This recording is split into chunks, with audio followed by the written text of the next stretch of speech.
It sucks, but it feels like the hunt for the perfect concealed carry handgun has always been kind of like the Goldilocks story, where you find one that's not quite right here and not quite right there until you get to the point where one is just right. For me and for a lot of people, the SIG P365 was the one that came along and was like, it's just right. It's a combination of everything I'm looking for. But I'm not really here to talk about the SIG, because right now, in my opinion, this is the top dog for concealed carry. This is the one that's kind of got all the other gun companies sitting up and being like, oh, it's time to innovate a little bit. I think the closest one to doing that right now anyway is Glock. I picked up this Glock 43X. As you can see, it is bigger, but the game is not just let's make the smallest gun. It's a lot of different factors, and the shootability is one of them. The grip, you look at the 43 when it came out, and it was a compromise gun. Yeah, it was small, but you couldn't get your grip on it, so pretty much everybody, including myself, went and got grip extenders and add another couple rounds, and now they can get their pinky on it. Same story with the Glock 26. You couldn't shoot it very well because of this. So people got the grip extenders, at which point you're like, well, I'll just get a Glock 19. So this path for the perfect gun before this came out eventually led people to the Glock 19, because you got 15 rounds, 15 plus 1, and it's fairly concealable but still shootable. And it was kind of a compromise gun, but it did so much that it became very, very popular. Until this came out with 10 plus 1 and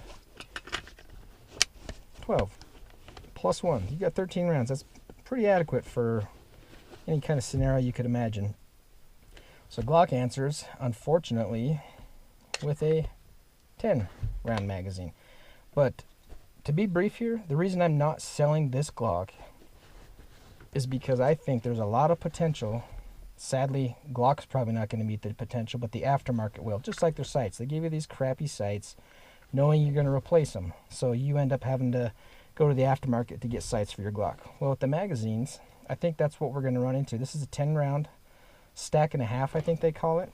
This is compared to the SIG 10 round. You can see it's the same exact thickness, but it's just way bigger to fit 10 rounds. You get the let's see, where's another magazine? Well, let's take this 12 rounder out. So this is the 12 round SIG, same thickness again, still a lot smaller than the Glock. I have heard rumor there's a company called Shield Arms that has got this same size magazine, only metal, and they're going to put 15 rounds in it, in which case it's going to, I think, dethrone this. I think it's going to hurt the Glock 26 and the Glock 19. And let's look at this. This is a Metgar. This is a 20 round magazine. It's the same exact thickness. I shouldn't say, yeah, it is the same exact thickness as this 10 rounder, but it's metal. So if you make this is a 20 rounder, you make a 20 or a 15 round will be flush in a metal mag that will fit reliably in this Glock.